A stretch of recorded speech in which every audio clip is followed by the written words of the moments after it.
kongresista with the majority na lumapit sa inyo expressing privately that they will support the impeachment complaint. Pero yun po ba, meron po bang mga nag-manifest po, without naming names? Wala. Actually, tingin ko walang isa sa amin ang kinausap ng congressman na mag-file. Because kami talaga, tingin namin, ito ang aming tungkulin. No? This is, sinasabi nila palagi in their pronouncements na kung may magfa-file, they are duty-bound to act on it. So, yun lang. Ganun kasimpleng pahayag lang. Sapat na para sa amin to do what we think is our duty as citizens. To hold high public officials accountable. No need for pakiusap. Sir, Sige. Ikaw na mo. sagit lang sir, maikli lang. Willing ba ang sir, Makabayan to work with Akbayan considering yung history ng dalawang grupo? And pareho naman kayong on the side of in favor of impeaching Vice President. Ano ulit yung tanong? Ulit yung mga willing ba yung ano ulit? Ano ulit? Sir, willing ba ang Makabayan Bloc to work with Akbayan considering the history ng dalawang sides? Reps. Well, ikaw talaga, maintriga ka. Ma'am, kasi di ba meron namang Kami incidents naman, in the past? ito kasi, syempre, pag usapin ng common naman, yung with common na usapin, well, di natin pag-uusapan yung ideological. Magkaiba talaga yun. At linawin natin yon. Pero kapag merong pareho naman ng mga usapin, issues, madalas naman nagkakasama. Halimbawa, kahit na nga doon sa, sa kalsada. So, kung sakali, kasi proseso ito, hindi lang for Akbayan or Makabayan ito. Proseso ito na gagampanan ng more than 300 na mga kongresista. Kaya hindi usapin dito yung Akbayan or Makabayan. Thank you. If I may just add to that, impeachment is a political process that requires numbers. So, obviously, para magtagumpay ang impeachment, kailangang magtrabaho ng sama-sama ang kinakailangan para mapanagot ang pinapa-impeach.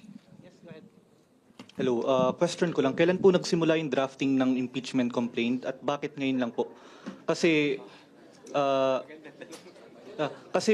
ilang buwan na rin tumatakbo yung Good Government Panel hearing on VP Sara's secret fund spending. Ba't ngayon lang po? Okay. Anahin lang natin yung process, no? Nung lumabas yung COA Notice of Disallowance, nung nagkaroon na ng budget hearings, nagsimula na yung pag-aaral namin ng grounds for impeachment. Pero hindi natin yan mamadali kasi nga kinailangan pang magkaroon ng mga committee hearings. So, nung natapos na yung marami-raming bilang ng hearings, I think 7 hearings, we're looking at 800 pages ng transcripts para sa buong pagdinig na yon. Yun ang naging dahilan kung bakit medyo tumagal. Kasi gusto natin, hindi lang yung basta mag-file. Gusto natin sinupin, gawing malakas, get everything that we can get from the transcripts, from the testimonies, review yung mga videos, review yung mga dokumento. Kaya tayo nandito ngayon. Yun yung prosesong pinagdaanan.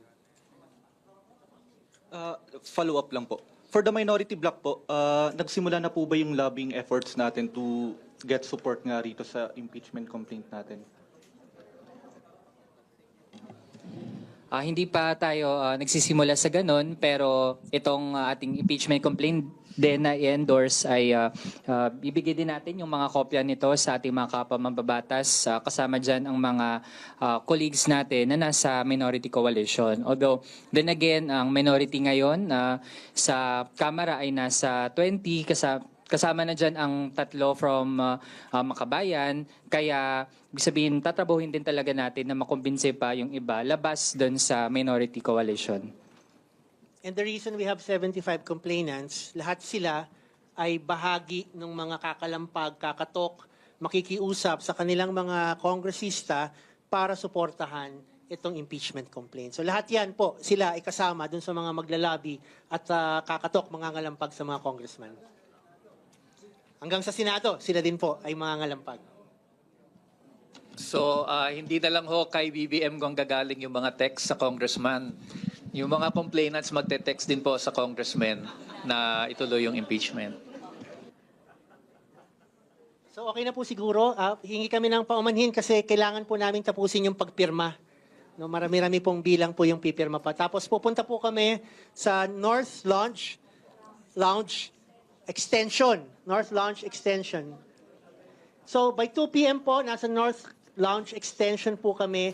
Doon po gagawin ang actual filing at pagsumpa sa harap ng SecGen para ma-verify po yung complaint. So, mabilis lang po na, ayan na,